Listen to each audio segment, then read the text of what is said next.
Benvinguts a Paranormal.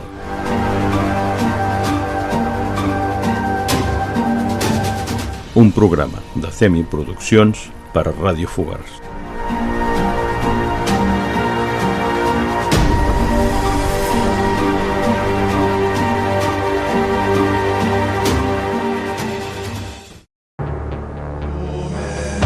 Durante siglos, las grandes religiones han predicado sobre el pecado y el castigo, sobre Satanás. El demonio es el enemigo de la raza humana. Y el infierno. Es una bruma de oscuridad, hay llanto y gemidos, es un lugar al que no quieres ir. En las Escrituras aparecen historias de un Satanás maligno y de los tormentos del infierno. Jesús habló mucho más del infierno que del cielo. ¿Dónde está el demonio en el jardín del Edén? Por supuesto, la serpiente. Se habla de un inframundo abrasador vigilado por una bestia inteligente. La mayoría de las creencias sobre el infierno y el demonio no proceden de la tradición bíblica. ¿Qué es el infierno? ¿Y quién es Satanás? Infierno, el reino del demonio.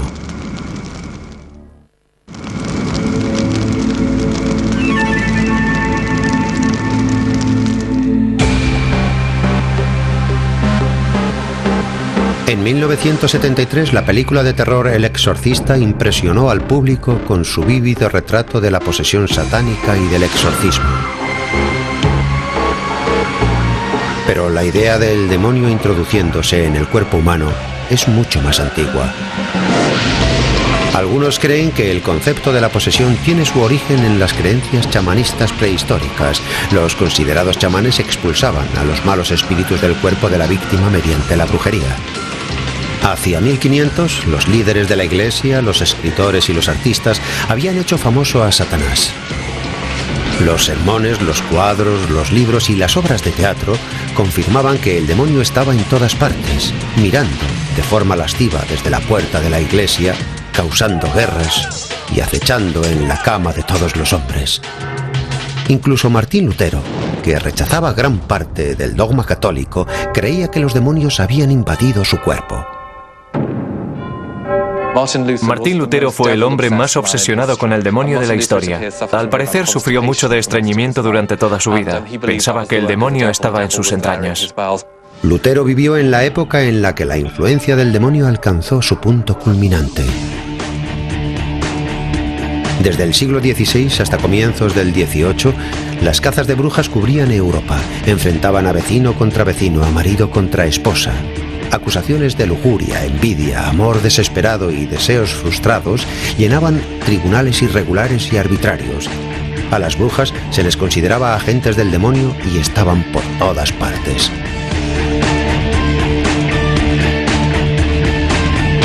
Durante la caza de brujas se produjo una terrible explosión de culpabilidad. La gente no soportaba sentirse demasiado culpable.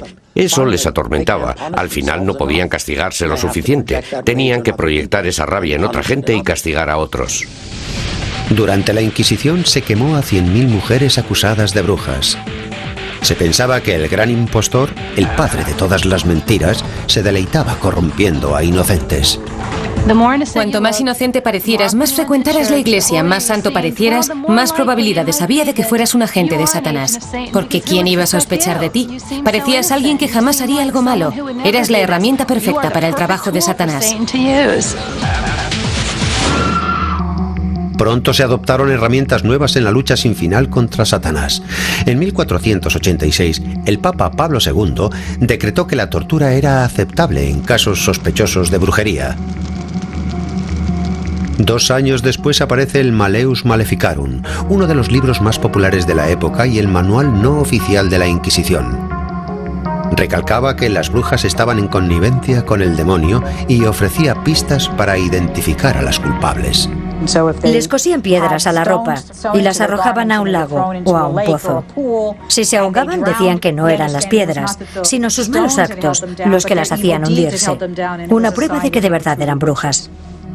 Antes del mundo moderno, la política y la religión no estaban separadas, eran lo mismo. Si había un desorden en la sociedad, tenía una dimensión religiosa.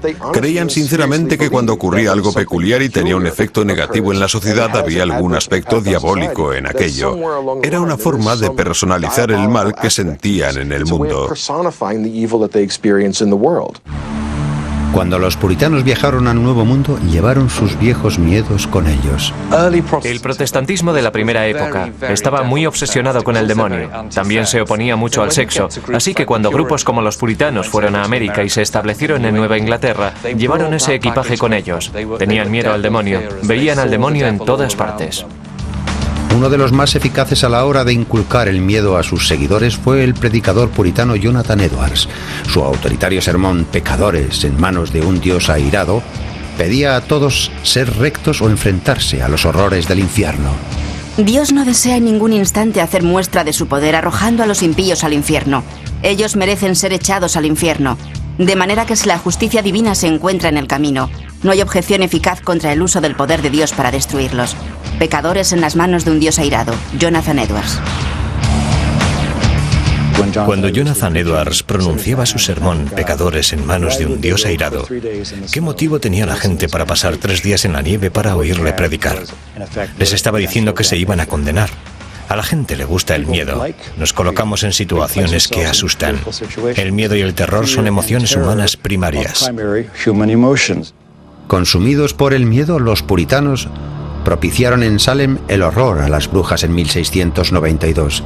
Una vez más, no había defensa contra el cargo de colaborador con el maligno. La gente que hacía las preguntas en los interrogatorios sobre brujería con frecuencia partía de un grupo de preguntas ya preparadas. Sabía lo que había hecho el demonio. El caso de Salem fue pequeño para los niveles europeos. Una veintena de mujeres juzgadas, condenadas y ejecutadas a lo largo de un año. El demonio pareció tomarse vacaciones durante algún tiempo. Después de Salem y durante casi 300 años, los juicios en los que aparecía el demonio fueron muy escasos en Norteamérica. Pero de pronto, con la locura de los rituales satánicos de las décadas de 1980 y 90, regresó. Cientos de padres y cuidadores fueron acusados en Gran Bretaña y los Estados Unidos de abusar de miles de niños en extraños rituales de brujería. Cuando las presuntas víctimas no conseguían mantener las acusaciones, se decía que se autoengañaban. La teoría era la siguiente: cuanto peores fueran los abusos, más se esforzarían los niños en negarlos. Es decir, que cuanta menos información obtuvieras de un niño, más evidente resultaba que habían abusado de él. Pero los niños no fueron las únicas supuestas víctimas. Muchos de los cargos pudieron ser fruto de la moda de recesión de memoria. Si escarbamos con demasiada profundidad en nuestro pasado y en una terapia de recesión de memoria, nos dedicamos a pensar que los monstruos, sueños y fantasmas de la infancia eran reales, esos demonios surgirán para acosarnos. Algunos terapeutas drogaban e hipnotizaban a pacientes adultos, instándoles a que buscaran en sus recuerdos, buscando signos de abusos infantiles en cultos satánicos. Los medios de comunicación echaron leña al fuego inflando el número de cultos. Durante un programa especial sobre el fenómeno en 1987, Geraldo Rivera afirmó que había 1 millón de practicantes del satanismo en los Estados Unidos. Pero después de investigaciones minuciosas de cientos de casos, el FBI encontró muy pocas evidencias de ritos satánicos. Ni cadáveres, ni sangre, ni huesos, ni restos de altares de ceremonia.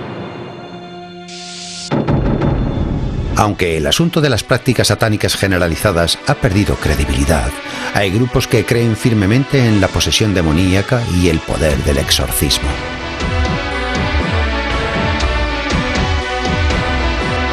Begone, Satan, inventor and master of all deceit.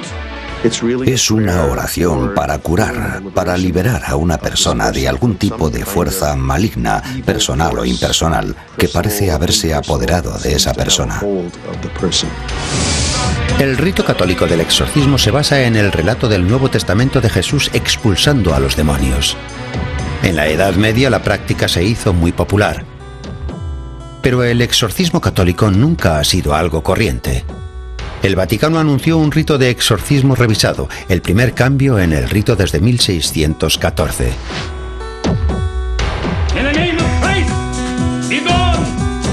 Aunque los nuevos ritos de exorcismo son prácticamente idénticos al antiguo, el cambio principal es el énfasis que se hace en usar el exorcismo solo como último recurso, poniendo todo el esfuerzo en destacar causas físicas, psicológicas y conductas emocionales que pudieran ser confundidas con la posesión. Los exorcismos son acontecimientos poco frecuentes. La película de 1973, El Exorcista, se basa en el rito católico del exorcismo y es una guía bastante fiable de lo que busca la Iglesia para determinar si hay posesión. El exorcista debe encontrar 4 tipos de conducta. Un individuo que posee fuerza sobrehumana, que muestra una reacción furibunda ante las cosas sagradas, que muestra conocimientos ocultos y que habla una lengua que normalmente no debería conocer.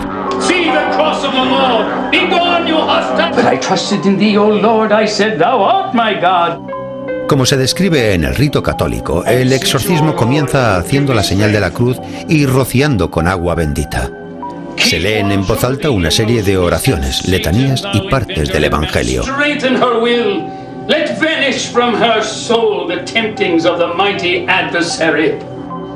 Una vez terminados estos ritos, el exorcista coloca el final de su estola sobre el cuello del poseído, muestra un crucifijo y hace la señal de la cruz sobre la frente. Si lo considera necesario, el exorcista ordena al demonio que salga de la persona poseída. La ceremonia concluye con una oración y la bendición.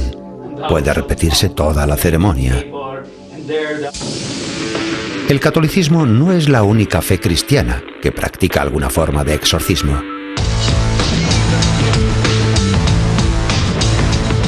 Reniego de ti, Satanás. Sal de él ahora. Sal de su alma y de su mente en el nombre de Jesús. Todas las semanas el pastor Tom Brown, un carismático cristiano evangélico, libera a decenas de almas de las garras de Satanás en la iglesia Palabra de Cristo, en El Paso, Texas. Sal de ella en el nombre de Jesús. En el nombre de Jesús. No utilizamos el término exorcismo, preferimos el término liberación o expulsión de demonios.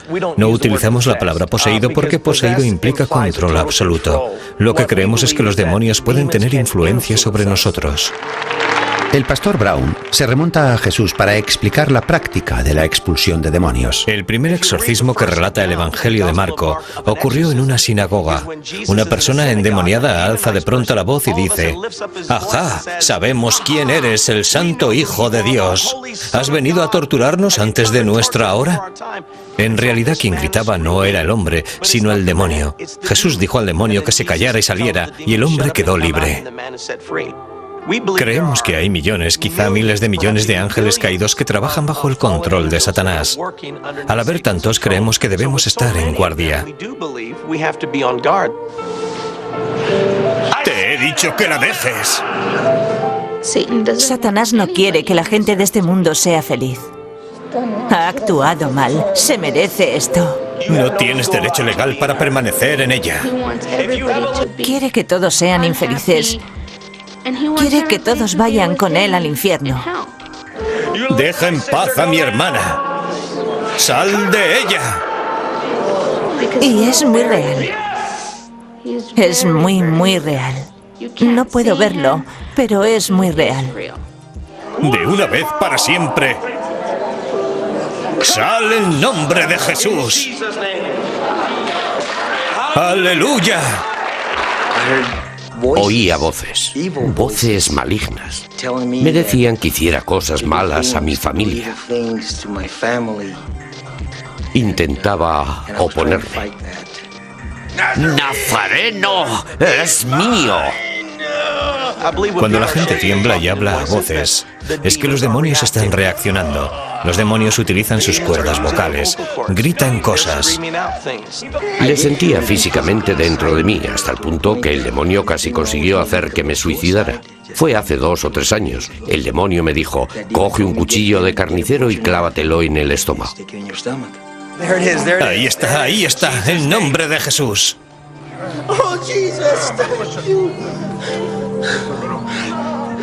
Me sentí aliviado. Me sentí iluminado. Me sentí libre de los espíritus que estaban dentro de mí.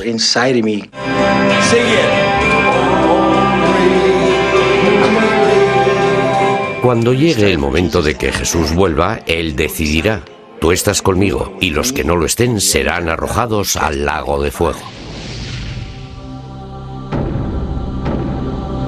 Para muchos cristianos, la existencia de Satanás y de algún tipo de infierno es evidente. Pero hay otras visiones del infierno. Creemos que muy pocas personas recibirán el castigo de Dios, la cólera de Dios.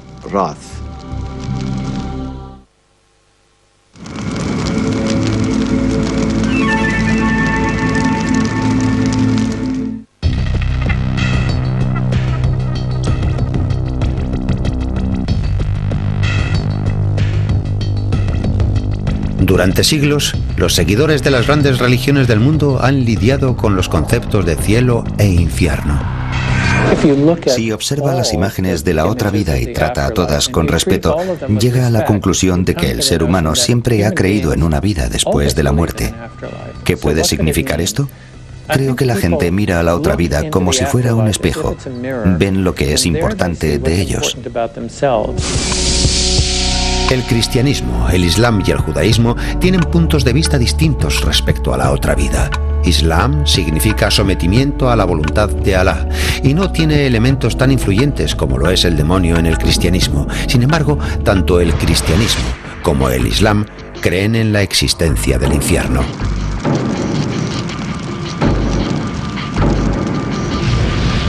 El Corán nos dice que el infierno es un lugar físico y literal, una morada para los pecadores. El infierno es una parte esencial de la vida humana. Sin infierno, la vida estaría llena de confusión y desorden. Por eso creó Dios el paraíso y el infierno, para que tengamos disciplina, para que sigamos la verdad.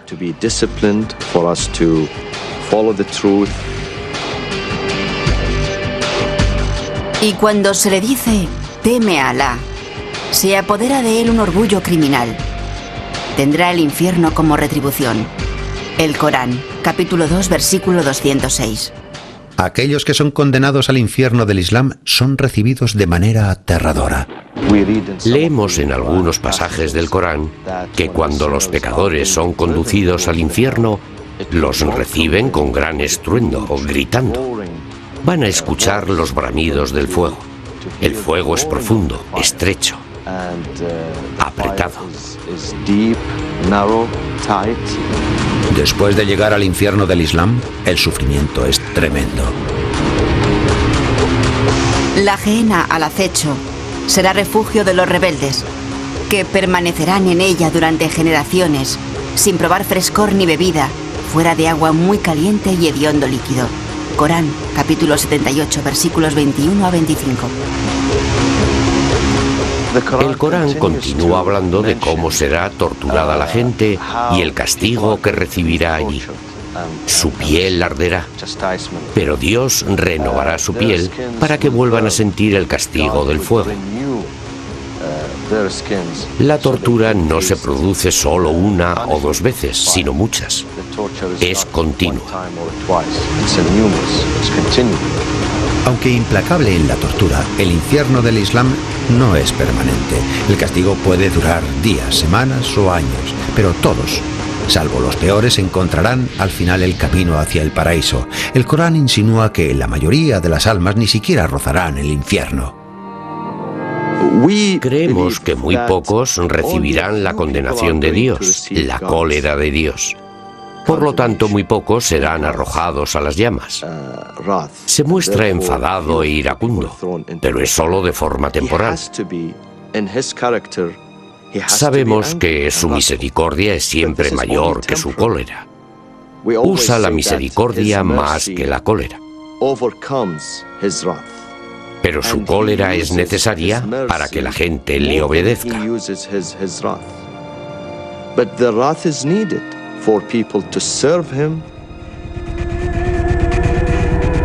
Todas las creencias reconocen la existencia de un infierno físico. La Biblia hebrea no hace énfasis en la otra vida. En la actualidad no es raro encontrar por todo el mundo judíos conservadores y reformistas que dicen que los judíos no creen en el más allá. Creen que lo que se hace de bueno es lo que permanece cuando alguien muere. Somos recordados por nuestra familia. Hay que hacer buenos actos para dar fe del recuerdo de los santos padres, pero no hay una vida después de esta. Sin embargo, según uno de los 13 principios del Código Ético, redactado por el rabino Maimónides en el siglo XII y que todavía se recita en voz alta en las sinagogas, hay recompensa y castigo después de la muerte. Maimónides propuso los 13 principios de la fe judía. Uno de ellos es que Dios juzga a la gente y trata a los malvados según sus maldades y a los bondadosos según sus bondades. El infierno literalmente no es algo que cuente mucho en la vida judía, pero eso no importa. Lo que importa es que las personas malvadas recibirán su merecido. Los judíos lo creen firmemente. Incluso los judíos ortodoxos, algunos de los cuales creen en la otra vida, consideran incorrecto pedir a Dios una situación mejor en la siguiente vida. El Kadís del doliente, una oración que se recita sobre la tumba de los seres queridos, no menciona al fallecido ni pide a Dios que vele por él. Sin embargo, reafirma la fe de los supervivientes en el Todopoderoso. La concepción budista de la otra vida es muy diferente a la de otras religiones basadas en un creador. La otra vida no es un lugar, sino un estado de existencia. El infierno es un reino en el que los muertos renacen llenos de ansiedad y de angustia. Ves seres vivos quemados y consumidos por el nacimiento, la vejez, enfermedad y muerte, cuidado y sufrimiento. Los ve padecer muchos tipos de dolores a causa de su codicia y su apego. Luchando padecerán innumerables sufrimientos en su existencia actual y posteriormente padecerán el dolor de renacer en el infierno, como bestias de espíritu hambriento. Sutra del Loto, capítulo 3. La Rueda de la Vida ofrece una descripción visual de los muchos estados del ser y formas de vida budistas. El segundo círculo, mitad blanco, mitad negro, representa la vida del más allá. Aquellos que toman el camino de la luz son guiados hacia un renacimiento positivo. Aquellos que siguen el camino de la oscuridad experimentan un renacimiento negativo, los infiernos del budismo. No hay juicio divino para condenar a los seres al infierno. Es su propio karma lo que les hace renacer en ese reino. La consecuencia de que un alma humana ascienda o descienda es similar a la de que una persona enferme por comer alimentos en mal estado. Si enfermas a causa de algún alimento, no es porque alguien te castigue, sino por una consecuencia natural. Así funciona el cuerpo, así es la vida humana. Creen que la vida del más allá funciona de la misma forma. Un alma asciende porque es ligera y hermosa, o desciende a causa del peso de su maldad. En el budismo chino hay muchos reinos del infierno.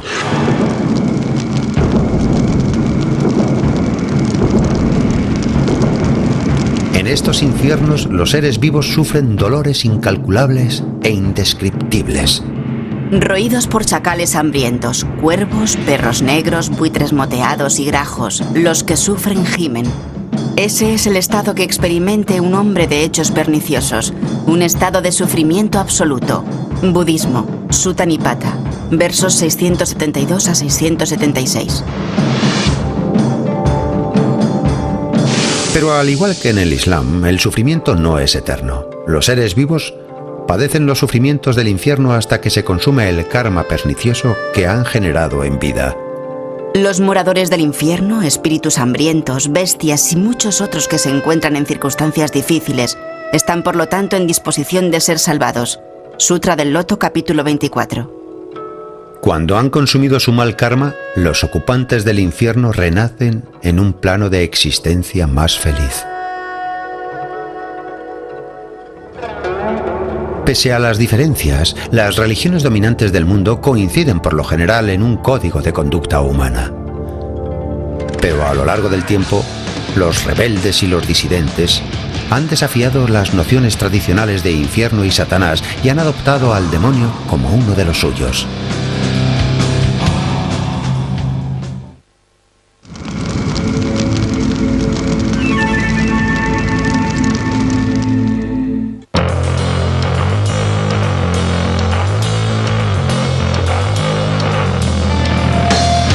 rebeldes de todas las tendencias se han situado a la sombra del demonio para expresar su desdén por la autoridad convencional. Alabar al demonio es una forma asombrosa de oponerse a todo lo que esta sociedad considera sagrado. Un hecho que algunos han explotado en la música rock. En una sociedad cristiana, ¿qué puede haber mejor para definirse como rebelde que glorificar la imaginería demoníaca?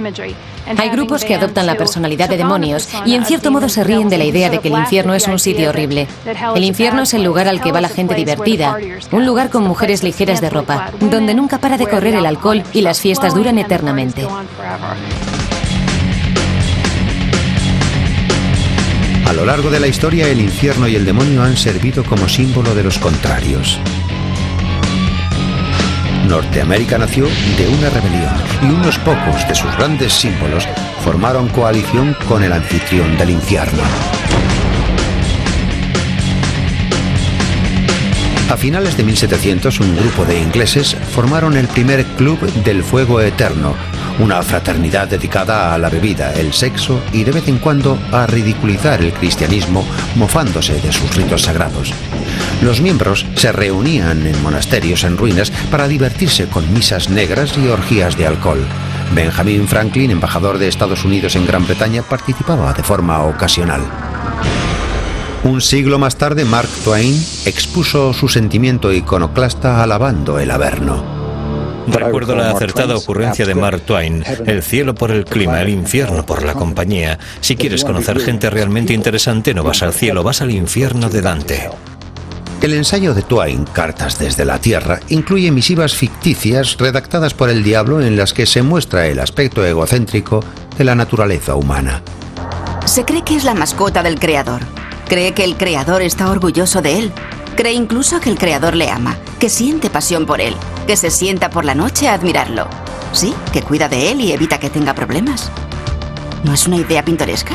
Mark Twain, Cartas desde la Tierra. Escribiendo en la misma época que Twain, los poetas románticos ingleses adoptan al diablo como una forma poderosa de rechazar a la sociedad. William Blake dijo: un verdadero poeta es del partido del diablo, y consideraba el mayor pecado ignorar los impulsos del corazón. Como escribió William Blake en Matrimonio del Cielo y el Infierno, necesitamos los aspectos celestial y demoníaco del mundo, del alma, para tener una vida humana completa. Esto es profundamente anticristiano, profundamente antirreligioso. Los románticos convertían el arte en una especie de sustituto de la religión. Para Blake, el infierno era un reino de pasivos, almas espiritualmente muertas debido a su falta de creatividad. He aquí que una sombra de horror se eleva en la eternidad, desconocida, estéril, cerrada en sí misma y repugnante. ¿Qué demonio ha creado esta vacuidad abominable? Este vacío que envuelve el alma. William Blake, libro de Uricén. Hacia el siglo XX, incluso muchas iglesias habían minimizado los horrores del infierno. El gobernante del infierno, ausente con frecuencia de los púlpitos, encontró una segunda oportunidad en la cultura popular. Novelas y películas basadas en temas demoníacos arrastraban a gran cantidad de seguidores. Muchos niños que alcanzaron la mayoría de edad en la década de 1950 tuvieron sus primeras experiencias de literatura con libros de historietas situadas en un mundo infernal. Historietas de horror como Guarida del Miedo y Cuentos de la Cripta se hicieron tan populares que el Congreso investigó el fenómeno. Existía auténtico miedo de que los niños pasaran demasiado tiempo con esas criaturas fantasmagóricas de otro mundo. Temían que eso estaba envenenando la generación futura. Bersen, un doctor alemán famoso, decía que leer libros de historietas era totalmente destructivo para la psique. Decía que iban a dar origen a una generación de personas completamente desequilibradas, incapaces de mantener relaciones aceptables y de funcionar dentro de la sociedad. En la actualidad, rebeldes de todo tipo adoptan la imaginería infernal para indignar a los defensores de lo establecido. Una de las razones de que los ángeles del infierno usen esos símbolos es que hacen que otras personas se enfaden. Quieren que las demás personas se enfaden. Quieren que el resto de la gente tenga miedo de ellos. Pero quizá ningún otro grupo ha adoptado las ceremonias del diablo con tanto entusiasmo como la iglesia moderna de Satanás. Lucifer excelsis Dei. In the name of our most exalted God, Satan, Lucifer, I command thee to come forth. Come forth, and bestow these blessings of hell upon us. Hail, Satan! La Iglesia de Satanás ha elegido a Satanás como su símbolo principal, porque en hebreo significa adversario, opositor, el que acusa o duda. Nos vemos a nosotros mismos como satanáses, como adversarios, como opositores, como acusadores de todos los sistemas de creencias que intenten obstaculizar el disfrute de nuestra vida como seres humanos. Fundada en 1966 en San Francisco, California, por Anton LaVey, considera errónea la creencia tanto en Dios como en el demonio. Por eso eligen la autoconfianza y la autoadoración. Es una religión muy egoísta. Creemos en la codicia, creemos en el egoísmo, creemos en los pensamientos lujuriosos que motivan al hombre, porque son sentimientos naturales del hombre. Si vas a ser un pecador, sé el mejor pecador del barrio. Si vas a hacer algo malo, hazlo. Date cuenta de que estás haciendo algo malo y disfruta de ello.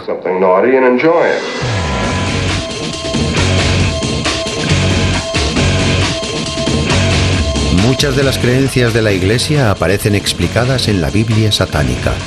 Contemplad la promesa de Satanás y su poder, que es llamado entre vosotros un aguijón amargo. Muévete y aparece. Desvela los misterios de tu creación, porque soy un servidor de lo mismo, tu Dios, el verdadero adorador del supremo e infalible Rey del infierno. Biblia satánica, clave 13ª. El rito principal de la Iglesia de Satanás es la Misa Negra, un rito muy teatral para mofarse de las ceremonias sagradas de la tradición cristiana. La Misa Negra explota la imaginería del infierno y Satanás.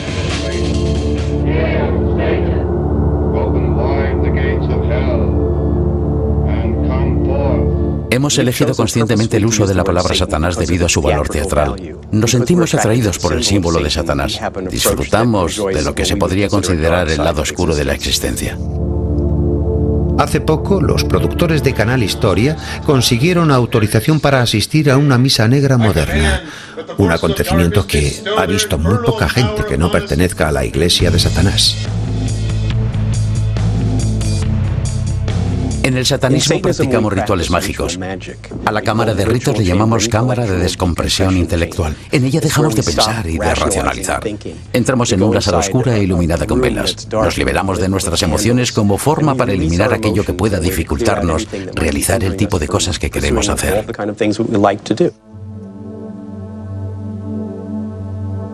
Creemos que cuando practicamos los ritos no debe haber distracciones. Por eso, la mayoría de los hombres y muchas de las mujeres llevan túnicas con capucha negra. Produce una sensación maravillosa, casi gótica. Hail, Satan! Hail, Satan! Hail, Satan!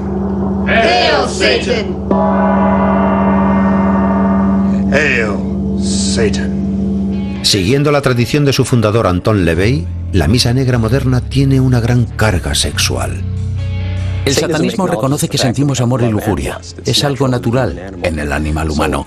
Así que si buscas pareja, debes realizar un rito de lujuria. Las mujeres se visten a veces con ropa que estimula sexualmente a los hombres, porque, como sabemos, los hombres son muy fáciles de estimular por la vista. El rito de destrucción también forma parte de la ceremonia. Hacemos a los demás lo que ellos nos hacen a nosotros. Si alguien nos hace daño, creemos firmemente que tenemos derecho a vengarnos de esa injusticia. La venganza forma parte de nuestra filosofía. Tenemos un rito de destrucción, cuya finalidad es eliminar cualquier tipo de odio que pueda surgir en nosotros porque alguien nos ha hecho daño. The mighty voices of my vengeance smash the stillness of the air and stand as monoliths of wrath upon a plain of writhing serpents. Si alguien te ha hecho daño, puedes hacer un muñeco de esa persona y clavarle agujas o clavos o romperlo en pedazos. Eso es el corazón del rito de destrucción, la eliminación de la persona que te ha hecho daño. I see your remaining days is nothing but a quiet, tedious collection of hours. You will find no new love. You are lost. Every day will be the same. You may as well have never have lived at all. Las creencias de la Iglesia de Satanás la colocan bastante al margen de lo socialmente aceptable, algo que sus miembros perciben. Somos los adversarios de todos los credos espirituales y de toda la gente que dice que tienes que seguir el ejemplo de otro, que tienes que obedecer. Creamos el cielo y la tierra en nuestra propia existencia. El resultado depende completamente de nosotros. Como los satánicos no aceptan ciertas ideas de la otra vida, creen que no serán juzgados por sus hechos terrenales. Sin embargo, la mayoría de las principales religiones creen firmemente que tras la muerte les espera el día del juicio. La pregunta que se cierne como un fantasma es ¿quién va al infierno?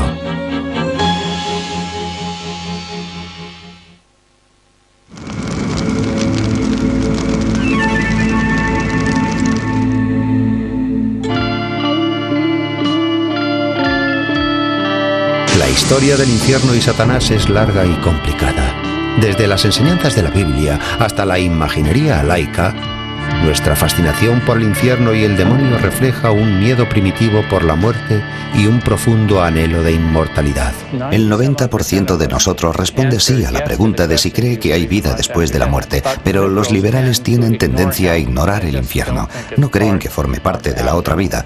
Por otro lado, los evangélicos y los fundamentalistas creen en la realidad del tormento para la gente que no es como ellos. Para quienes creen en el infierno, la pregunta principal sigue siendo ¿quién va al infierno?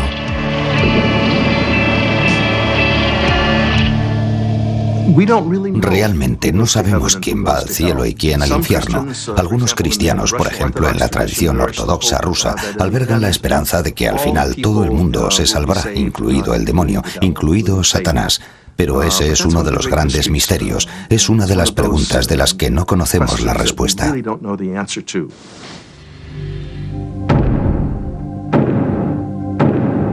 Aunque no sea posible conocer la voluntad de Dios, parece impensable que asesinos de masas como Hitler, Pol Pot y Jeffrey Dahmer escapen a la condenación.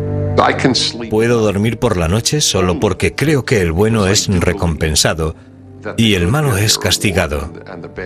Si no crees que hay infierno, dices que Hitler no ha tenido un destino diferente al de la Madre Teresa. El ser humano más vil y cruel de los seres humanos correría la misma suerte que el más compasivo.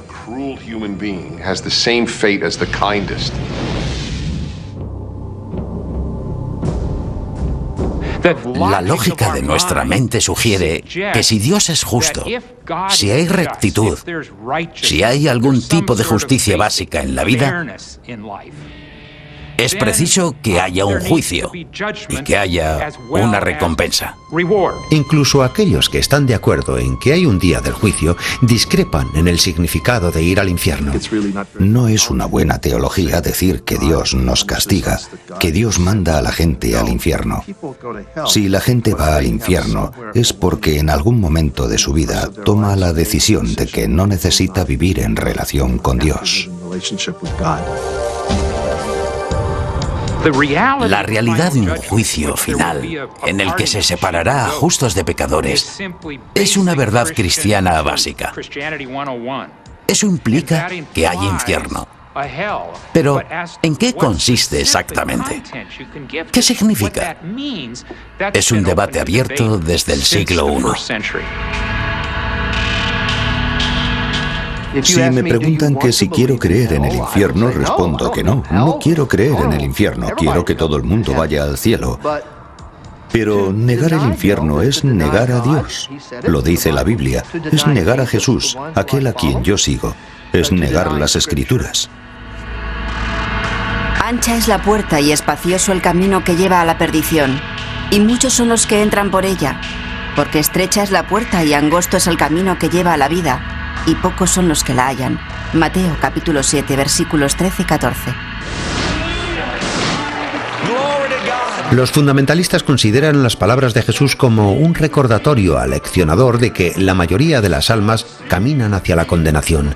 Creen que aquel que no acepte a Jesús como su salvador personal está condenado. Jesús dijo: Yo soy el camino, la verdad y la vida. Nadie llega al Padre si no es por mí. Jesús lo es todo. El día del juicio, el juez será Jesucristo. Esta es la pregunta cuando veas que el juez es Jesús. ¿A qué religión te gustaría pertenecer? En décadas recientes, los católicos y muchas denominaciones protestantes han revisado sus interpretaciones de las Escrituras y las han hecho menos restrictivas, abriendo las puertas del cielo a un público más amplio. El Vaticano II dice muy claramente que aquellos que practican las otras grandes religiones del mundo, e incluso aquellos que no tienen religión, pero que se esfuerzan por vivir según los dones que Dios ofrece a todo el mundo, pueden salvarse. Las grandes religiones del mundo están de acuerdo en que la esencia del infierno, el núcleo de su sufrimiento, es la completa separación de Dios, y los textos sagrados de cada fe invitan incluso a los más perversos de entre nosotros a unirse a la redención. Deje el impío su camino, y el hombre inicuo sus pensamientos, y vuélvase a Jehová, el cual tendrá de él misericordia, y al Dios nuestro, el cual será amplio en perdonar. Isaías, capítulo 55, versículo 7. No importa que seas un asesino en el corredor de la muerte. No importa que hayas cometido múltiples asesinatos, que hayas robado o violado. Todo pecado, cualquier pecado puede ser perdonado cuando acudes a la cruz y planteas la muerte de Jesús para que Dios perdone tus pecados.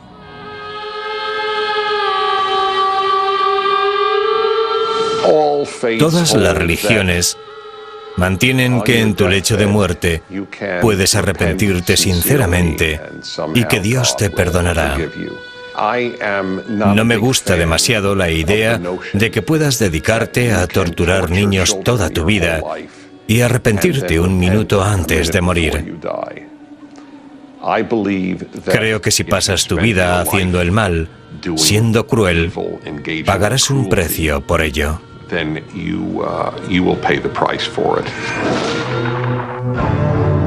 Independientemente de las creencias, la humanidad se enfrenta a una verdad innegable. Todos moriremos. Pero después de que nuestros seres queridos nos hayan dado el último adiós y nuestro cuerpo terrenal descanse para siempre, nadie sabe cuál será nuestro destino. Nadie sabe qué hay del otro lado. Robert Frost, el poeta, dice: el fuerte no dice nada hasta que lo ve. A todos nos gustaría una respuesta sencilla sobre el infierno, el demonio, el bien y el mal. Pero no hay una respuesta sencilla a los grandes temas de la vida. Solo hay sombras y tonos grises. Pero la duda no evita nuestra especulación constante acerca del infierno y Satanás.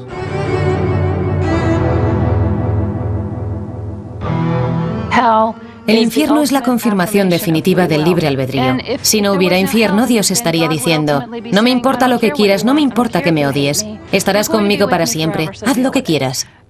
La idea del infierno parece tener sentido para aquellas almas que dicen: mira, Dios, seguro que el cielo es un lugar estupendo, pero no quiero formar parte de él. No quiero nada de ti. Satanás podría presentarse a presidente y ser elegido. Es así de perturbador, es muy carismático, es un líder natural. El problema es que siempre guía en la dirección incorrecta.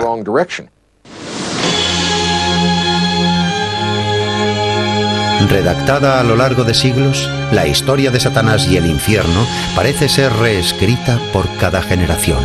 El infierno es un proyecto de construcción compartido. Se basa en historias contadas por algunos de los mejores narradores de la historia. Satanás está aquí para quedarse. La idea de Dios, el hombre y el demonio permanecerá entre nosotros mientras la gente tenga anhelos que no pueda realizar y cosas a las que tema. Muchos norteamericanos están dispuestos a decir que el infierno es un engaño. Si examinas la historia del infierno, descubres que puede que sea un engaño, pero un engaño muy complejo. Es una historia larga, importante y muy aleccionadora.